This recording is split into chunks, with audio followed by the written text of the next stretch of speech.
A finales del siglo IV después de Cristo, el exhausto Imperio Romano seguía siendo la potencia dominante del mundo conocido, pero su momento de dominio absoluto ya había pasado y ahora, en lugar de ser un imperio agresor, era un imperio defensivo. Sus fronteras se encontraban constantemente siendo acechadas por tribus bárbaras en Europa y por persas sasánidas en el este. No obstante, y aunque el imperio estaba en horas bajas, todavía seguía produciendo algún que otro hombre brillante. Valentiniano el Grande era uno de esos romanos que recuerdan a un pasado más glorioso, un gobernante tenaz pero altamente eficaz. En tiempos de Valentiniano el imperio romano se había convertido en una máquina muy compleja. Ahora la parte oriental había acrecentado más aún su importancia y su población no hacía más que crecer. Por tanto, la idea de que hacía falta un coemperador para ayudar al emperador a gobernar este vasto imperio ganaba fuerza día tras día.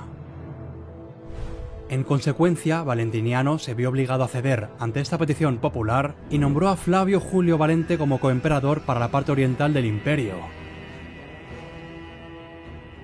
Valente, que era un líder poco experimentado pero leal a Valentiniano, tuvo que enfrentarse a una revuelta liderada por Procopio, quien usurpó su puesto y se proclamó como emperador de Constantinopla. Valente, a pesar de no ser un líder capaz, contaba con muy buenos generales que consiguieron vencer y capturar a Procopio.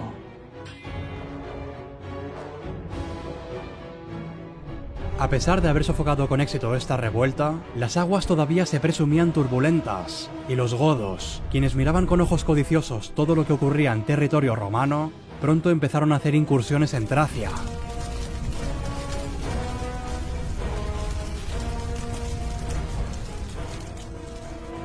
Valente consiguió acabar también con esos contratiempos, y en consecuencia su popularidad no hacía más que aumentar. Envalentonado tras estos éxitos, se dispuso ahora a fortalecer su frontera oriental, planeando una campaña masiva contra los persas que nunca se pudo llevar a cabo. El porqué eran los godos.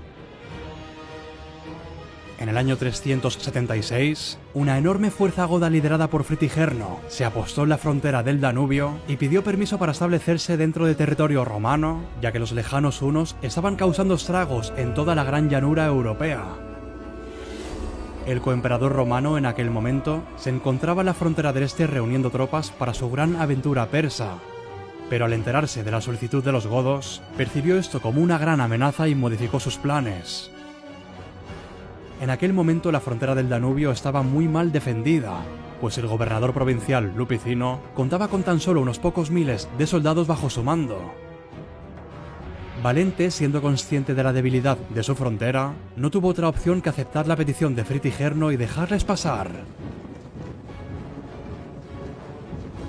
Pero todo esto tuvo un serio contratiempo, pues cuando llegó a otros grupos godos el rumor de la debilidad romana, comenzaron a cruzar el Danubio sin pedir permiso alguno.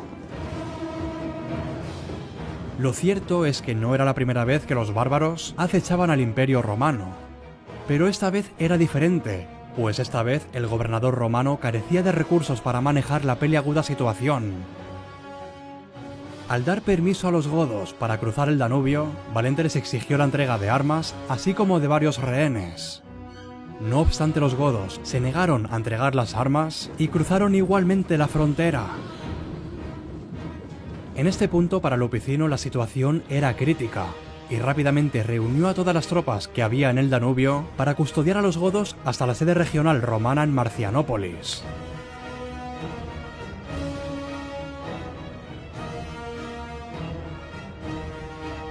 Allí Lupicino organizó una cena con Fritigerno y encarceló al líder godo con la intención de desarticular a su ejército. Pero lejos de conseguirlo, los godos comenzaron a rebelarse y Lupicino se vio obligado a dejar en libertad a Fritigerno. No obstante, esto no contentó a los godos, y al ver la debilidad romana en la zona, comenzaron a saquear toda la región causando estragos.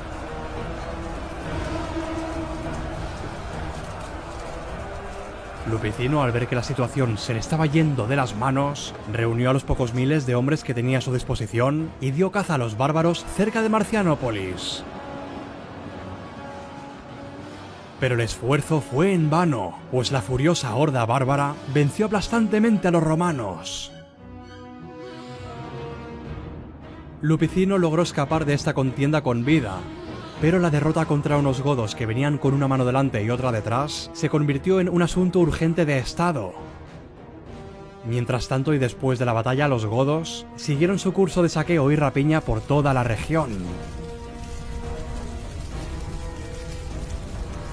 Todas estas noticias desastrosas pronto llegaron a oídos de Valente, el cual al verse contra la espada y la pared, se vio obligado a cancelar sus planes para con Persia y tornar sus esfuerzos en Tracia.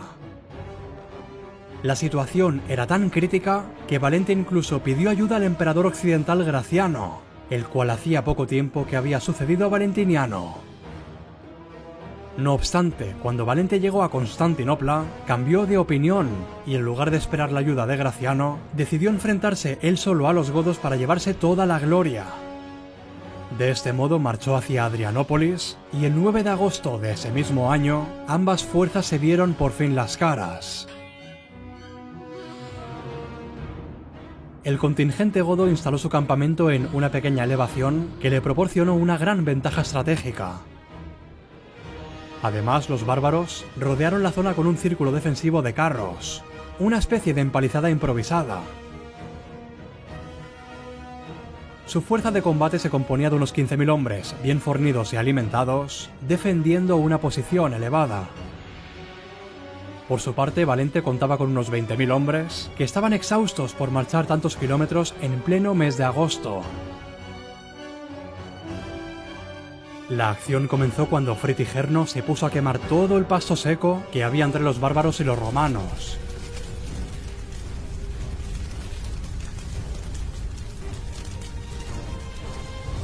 Al hacerlo, una parte de la caballería romana avanzó sin haber recibido orden alguna, dando lugar a un choque de fuerzas.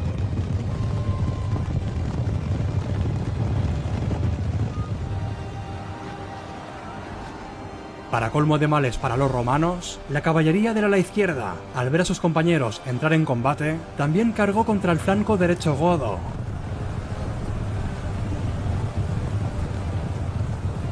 Todo esto causó que el grueso de la infantería romana también avanzara y diera comienzo una batalla masiva.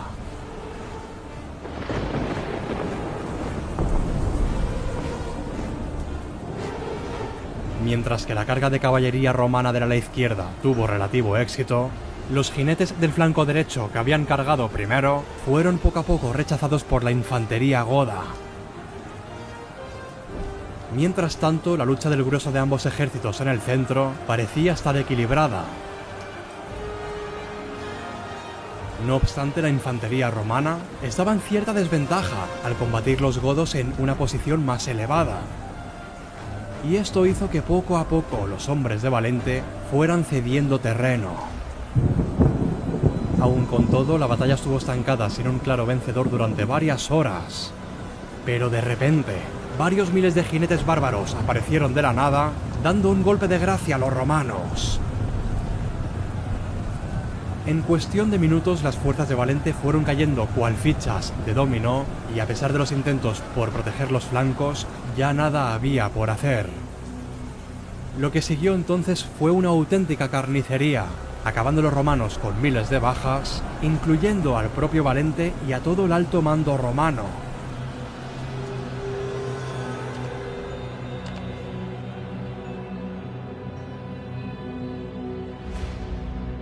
La batalla de Adrianópolis, por tanto, se convirtió en una de las peores derrotas militares de Roma, al nivel de Canas o Teutoburgo. Un auténtico drama. No hace falta decir que Graciano, al ser informado de tal desastre, entró en una inmensa cólera. Según nos cuenta el historiador Zósimo, Graciano fue informado por Víctor, un comandante de la caballería romana. Zósimo nos cuenta que al ser informado Graciano de tal desastre, no sintió gran tristeza por la pérdida de su tío, pues, y dice textualmente, uno y otro se miraban con cierto recelo, lo que explicaría por qué Valente combatió sin esperar a Graciano.